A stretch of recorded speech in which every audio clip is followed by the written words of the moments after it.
228纪念基金会最近举办咱台湾重要的画家之一李石樵的作品的展览，希望民众会当透过伊写实的画作，感受威权时代迄当阵无法度讲出嘴的话。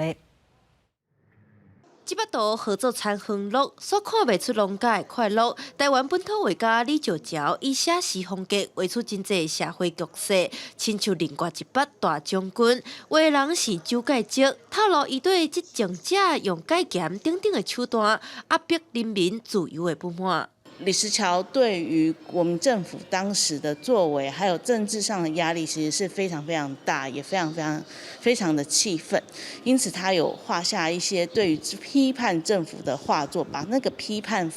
隐藏在他的画作里面。李石樵过去是台湾文艺联盟的成员，身躯边有朋友因为228事件受到迫害，伊就将当时袂当讲出嘴的话，用图甲画出来。最近228基金会特别选出1200，反映出当年国民党政权来台湾了后，人民生活无平等的困境，像这幅建设就画出无共阶层身份的对照，甚至点出228事件导火线、此地私烟事件内底受官员欺负的老百姓。我们在画作中可以看到有一个卖香烟的阿桑，然后有撑一个黑色阳伞。那其实他也是有一点在追悼228事件